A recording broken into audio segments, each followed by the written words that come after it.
Hello everyone, welcome back to Pluto academy and our DBMS lecture series.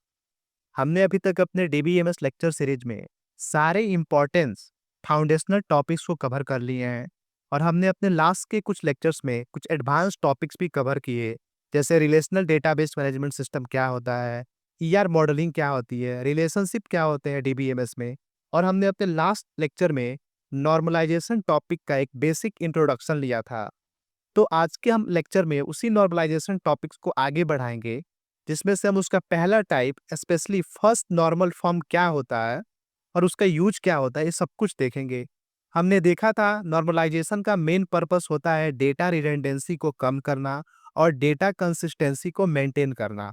तो आज के lecture में आप आज के लेक्चर के एंड तक समझ पाएंगे कि 1NF क्या होता है, ये इम्पोर्टेंट क्यों है और इसे कैसे अचीव किया जाता है। तो चलिए स्टार्ट करते हैं हम आज का लेक्चर।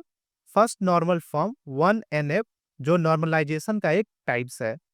तो सबसे पहले हम डिस्कस करते हैं 1NF का डिफिनीशन, क्योंकि हम समझ पाएंगे इससे कि 1NF क्या होता है।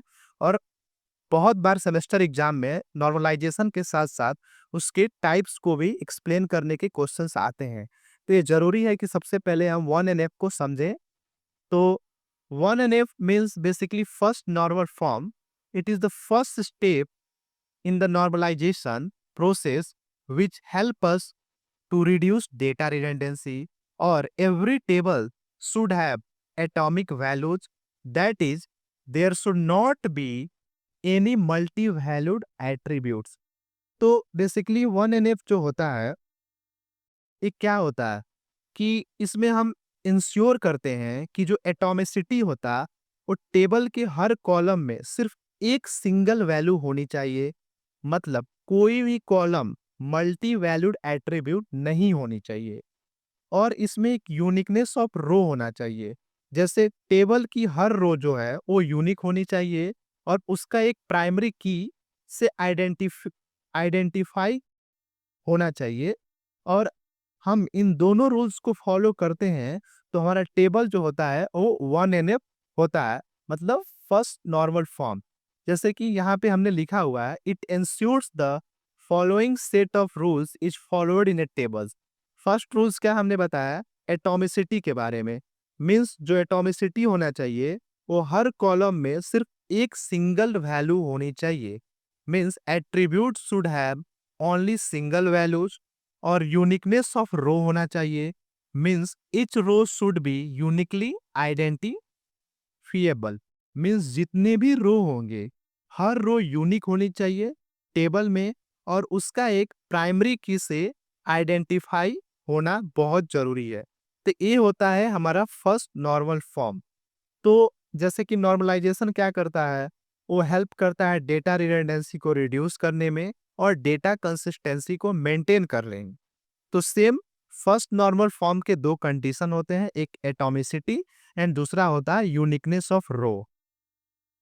अब हम बात करते हैं एग्जाम्पल। जैसे हम 1NF का एक एग्जाम्पल, अभी तक हमने उसका डेफिनेशन समझा, अब हम एक एग्जाम्पल से समझेंगे कि 1NF कैसे काम करता है।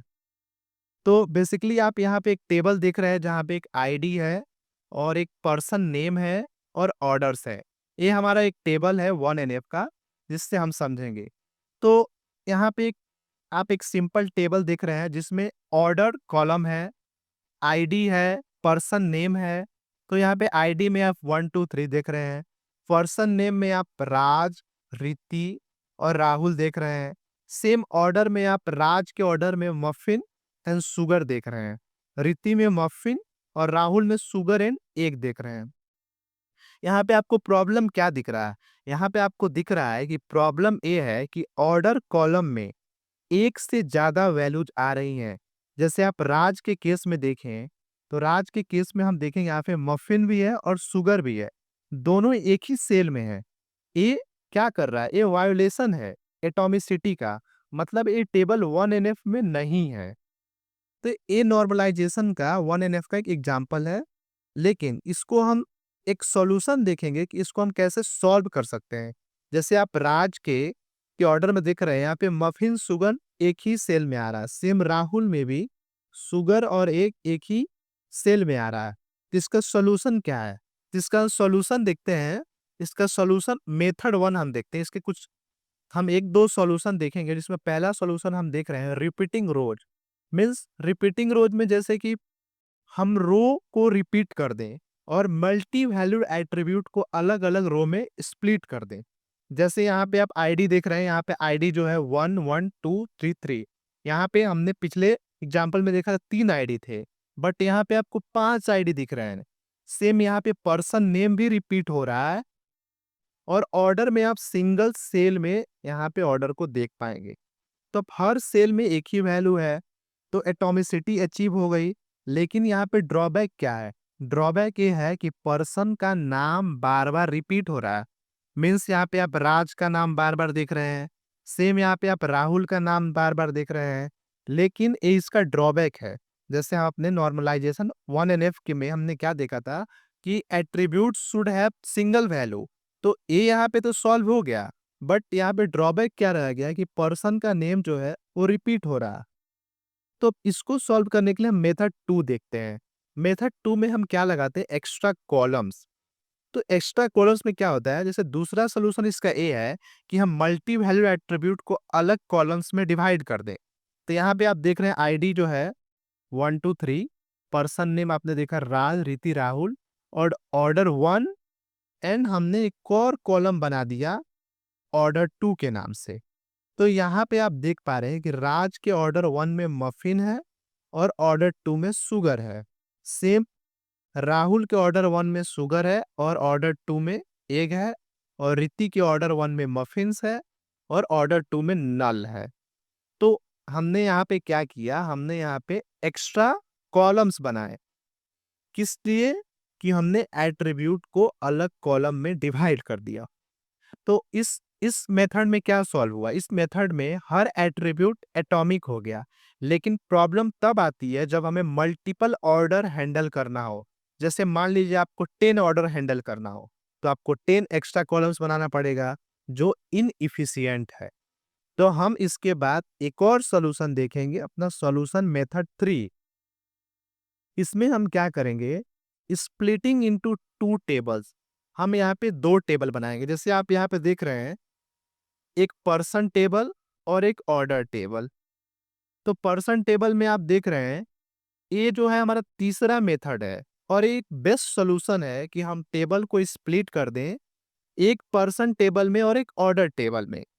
जैसे आप पर्सन टेबल में देख रहे हैं, यहाँ पर्सन टेबल में आपको सिर्फ आईडी दिखेंगी और पर्सन के नेम दिखेंगे। आपको ऑर्डर टेबल में किस आईडी से कौन सा ऑर्डर हुआ है वो देखेंगे। तो इससे क्या हुआ? इससे हम ये हुआ कि हमने एक रिलेशनल स्ट्रक्चर क्रिएट कर लिया। यहाँ आईडी पर्सन टेबल की प्राइमरी की है और ऑर्डर टेबल में या फॉरेन की बन गया। आप ऑर्डर टेबल में फॉरेन की भी बन गया है। तो इससे रिडंडेंसी कम होती है, कंसिस्टेंसी मेंटेन होती है और डेटाबेस जो होता है वो फ्लेक्सिबल बन जाता है। तो स्टूडेंट्स, हमने अपने इस लेक्चर में देखा 1NF के बारे में। 1NF क्या होता है? ये फर्स्ट स्टेप है हमारा नॉर्मलाइजेशन प्रोसेस का, जो हमको हेल्प करता है डेटा रिडंडेंसी को रिड्यूस करने में। इसके हमने 2 कंडीशन देखे, एटॉमिसिटी और यूनिकनेस ऑफ रो। एटॉमिसिटी में जितने भी एट्रीब्यूट हैं वो सिंगल वैल्यू होना चाहिए और यूनिकनेस ऑफ रो में है कि each row should be uniquely identifiable. उसके बाद हमने एक एग्जाम्पल देखा और उस एग्जाम्पल को 3 मेथड से कैसे सॉल्व करते हैं वो हमने देखा। सोल्यूशन मेथड 1 में हमने रिपीटिंग रोज देखे, सोल्यूशन मेथड 2 में हमने एक्स्ट्रा कॉलम्स देखे, सोल्यूशन मेथड 3 में हमने जो ये बेस्ट सोल्यूशन है उसमें हमने स्प्लिटिंग इनटू 2 टेबल्स देखा, जिसमें हमने एक पर्सन टेबल बनाया और एक ऑर्डर टेबल बनाया। तो ये था आज का हमारा लेक्चर। ये आपने इसमें नॉर्मलाइजेशन का एक बेसिक आइडिया ले लिया, 1NF के रूल समझ लिए, एटॉमिसिटी समझ लिए, यूनिकनेस समझ लिए, एग्जाम्पल विद टेबल समझ लिए, पहले कैसे टेबल 1NF में वायोलेट करता था और कैसे 3 मेथड से हम 1NF अचीव कर सकते हैं। स्पेशली बेस्ट मेथड टेबल को स्प्लिट करके रिलेशन बनाकर, ये सब हमने देख लिया। तो अगली लेक्चर में हम पढ़ेंगे सेकेंड नॉर्मल फॉर्म, जिसको 2NF बोलते हैं, जिसमें हम और ज़्यादा एफिशिएंटली रिडंडेंसी को हटाएंगे। तो स्टूडेंट्स, मिलते हैं नेक्स्ट लेक्चर में। तब तक के लिए कीप लर्निंग, कीप ग्रोइंग और प्लीज चैनल को सब्सक्राइब करें और वीडियो को लाइक करें अगर आपको वीडियो पसंद आ रहा है तो, और अपने दोस्तों के साथ वीडियो को ज़रूर शेयर करें, ताकि हम जब नेक्स्ट लेक्चर अपलोड करें तो आपको इसके नोटिफ़िकेशंस भी मिलते रहें। तो हम नेक्स्ट लेक्चर में 2NF के बारे में पढ़ेंगे, उसके बाद हम 3NF। तो ये हमारा टॉपिक नॉर्मलाइजेशन का कंप्लीट होने के बाद हम एक और एडवांस टॉपिक को कवर करेंगे अपनी इस डीबीएमएस लेक्चर सीरीज में। तो मिलते हैं नेक्स्ट लेक्चर में, तब तक के लिए हैप्पी लर्निंग।